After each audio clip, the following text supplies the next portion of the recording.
अस्सलाम वालेकुम नाज़रीन। प्यारे नाज़रीन, हदीस में आया है कि जब रसूल खुदा सल्लल्लाहु ताला अलैहि वसल्लम ने अपनी बेटी फ़ातिमा रज़ी अल्लाह ताला अन्हा को इमाम हुसैन की शहादत और इन पर आने वाली मुसीबतों की खबर दी थी, तो जनाब फ़ातिमा रज़ी अल्लाह ताला अन्हा ने जो सुना कि हुसैन 3 रोज़ प्यासे रहेंगे और इनको बड़ी बेदर्दी के साथ ज़बह किया जाएगा, फिर इनकी लाश बेगौरो कफन पड़ी रहेगी, तो बहुत ही शिद्दत से रोई। बोली, ए बाबा, मेरे हुसैन पर यह वाक़या किस ज़माने में पेश आएगा? तो प्यारे नबी सल्लल्लाहु ताला अलैहि वसल्लम ने फरमाया, ए फ़ातिमा, अफसोस कि तेरा फर्जंद मुसीबत में मुब्तला होगा तो तन्हा होगा। इस वक्त ना मैं हूँगा, ना तू होगी, ना अली होगा। ये सुनकर फ़ातिमा रज़ी अल्लाह ताला अन्हा पहले से ज़्यादा रोई और बेकरार हुई और अर्ज़ की कि ए बाबा, जब मेरा बेटा ऐसी बेबसी से शहीद होगा तो इस पर कौन रोएगा और कौन इसकी सब मातम बिछाएगा? तो हुज़ूर सल्लल्लाहु ताला अलैहि वसल्लम ने फरमाया, फ़ातिमा, मेरी उम्मत की औरतें मेरी अहले बैत की औरतों की मुसीबत को याद करके रोएंगी और मेरी उम्मत के मर्द मेरे अहले बैत के मर्दों पर रोएंगे। मेरे दोस्तों की एक कौम एक दूसरे के बाद तेरे हुसैन का मातम हर साल ताज़ा करेंगे। ए फ़ातिमा, जब रोज़े क़यामत होगा, औरतों की शिफात तुम करना और मर्दों की शिफात मैं करूँगा, और जो मुसीबत हुसैन सुनकर रोएगा तो हम इसका हाथ पकड़कर जन्नत में दाखिल करेंगे। ए फ़ातिमा, सब आँखें क़यामत के दिन रो रही होंगी, मगर वो आँख जो मुसीबतें हुसैन सुनकर रोती हैं, वो आँख खुशहाल होगी और जन्नत की नेमतों की इसे खुशखबरी दी जाएगी। प्यारे नाज़रीन, सफ़ेद कबूतर का एक ऐसा वाक़या जिसको सुनकर आपकी आंखों में आंसू आ जाएंगे। कबूतर को लोग बहुत ही मोहब्बत से पालते हैं। आज का वाक़या सुनने के बाद आप कबूतर से बेइंतहा मोहब्बत करने लगेंगे। ये वाक़या है एक कबूतर और हज़रत इमाम हुसैन रज़ी अल्लाह ताला अन्हु का। 61 हिजरी 10 मुहर्रम के दिन करबला में हज़रत इमाम हुसैन रज़ी अल्लाह ताला अन्हु का सर मुबारक आपके बदन से जुदा कर दिया गया। जब प्यारे नबी मोहम्मद मुस्तफ़ा सल्लल्लाहु ताला अलैहि वसल्लम की शहजादियों को कैद कर लिया गया। इमाम हुसैन रज़ी अल्लाह ताला अन्हु के गम में आसमान बरस बरस कर रो रहा था। 10 मुहर्रम को एक सफ़ेद कबूतर करबला के मैदान से गुजर रहा था। कबूतर ने देखा कि करबला की तपती हुई ज़मीन पर रसूल के नवासे का जिस्म मुबारक तन्हा पड़ा है। वो कबूतर चीखता हुआ आसमान से नीचे उतर आया और दूसरे परिंदों से कहने लगा कि क़यामत आ गई है और प्यारे नबी मोहम्मद मुस्तफ़ा सल्लल्लाहु ताला अलैहि वसल्लम के नवासे को करबला में शहीद कर दिया गया है। रसूल अल्लाह का ख़ानदान करबला में बिखर गया है। यूँ कबूतर करबला में आकर फिरने लगा और इमाम हुसैन अलैहिस्सलाम के गम में रोने लगे, और इस कबूतर ने अपने आप को हज़रत इमाम हुसैन के खून से तर कर लिया और वापस उड़ गया।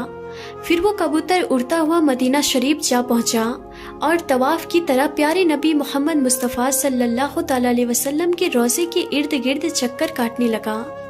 इस कबूतर के परों से खून के कतरे टपक रहे थे। मदीना के लोगों ने जब इस कबूतर का हाल देखा तो हैरान और परेशान हो गए।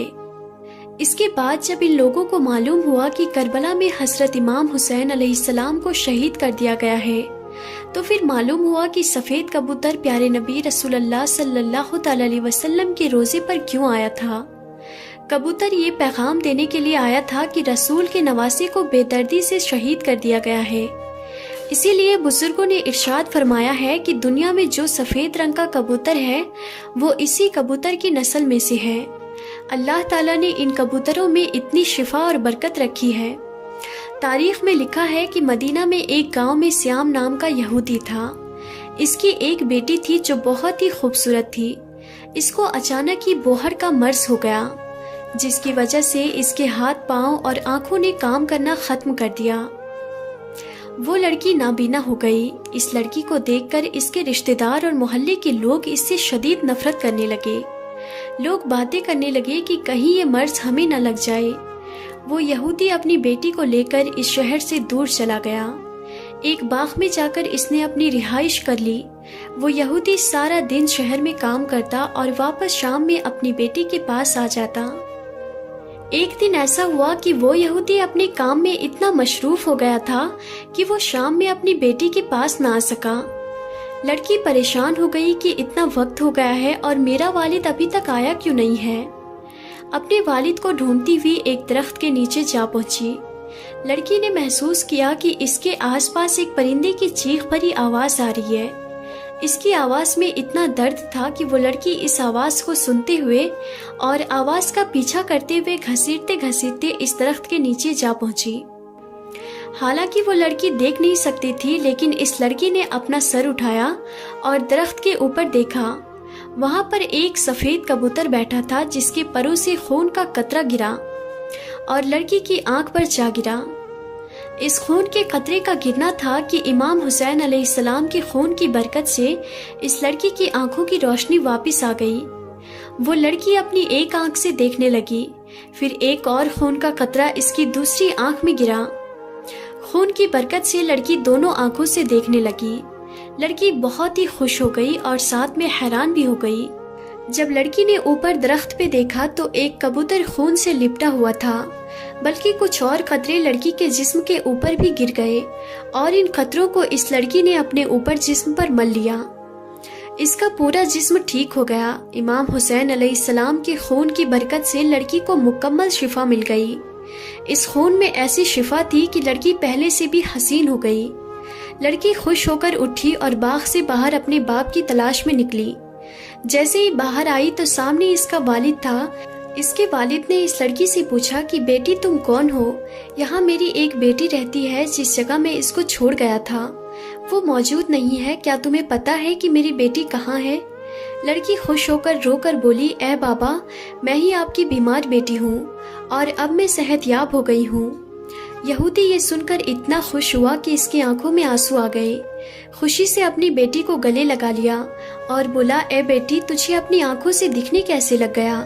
اس کی بیٹی نے اس کو پورا واقعہ سنایا۔ لڑکی اپنے باپ کو وہ درخت کے نیچے لے گئی۔ یہودی نے کبوتر سے کہا، اے خوبصورت پرندے، تیری اس دردناک آواز کے پیچھے وجہ کیا ہے؟ اور تیرے پروں سے یہ مبارک خون کس کا ہے جس خون میں اتنی شفا ہے؟ کبوتر نے جواب دیا کہ یہ خون محمد صلی اللہ تعالی علیہ وسلم کے نواسے امام حسین علیہ السلام کا ہے، جس کو ظالموں نے کربلا میں شہید کر دیا ہے۔ یہ اسی خون کی برکت ہے۔ یہودی یہ سن کر اسی جگہ پر مسلمان ہو گیا۔ جب کوئی بھی اس یہودی سے مسلمان ہونے کی وجہ پوچھتا تو یہودی پورا واقعہ تفصیل سے ان کو بتاتا۔ سلام ہو پیارے نبی سرکار دو عالم پر، سلام ہو محمد مصطفیٰ صلی اللہ تعالی علیہ وسلم کے خاندان پر، سلام ہو اس پاک خون پر جو کربلا کی تپتی ہوئی زمین پر بہتا رہا۔ رسول کے دین کو بچانے کے لیے پیارے نبی کے خاندان نے اپنی اور اپنے پیاروں کی قربانیاں دے دی۔ ہمیں قربانی بھی نہیں دینی پڑی اور اتنی آسانی سے ہمیں اسلام مل گیا۔ ہم بھی کیسے لوگ ہیں پھر بھی شکر ادا نہیں کرتے اور نماز نہیں پڑھتے۔ اللہ تعالی ہم سب کو نماز پڑھنے کی توفیق عطا کرے اور نیک اعمال کرنے کی توفیق عطا کرے۔ اللہ پاک نے ہمیں جتنی بھی زندگی عطا کی ہے، ہم اس کو اللہ پاک کی شکر گزاری اور اطاعت گزاری میں لگائیں۔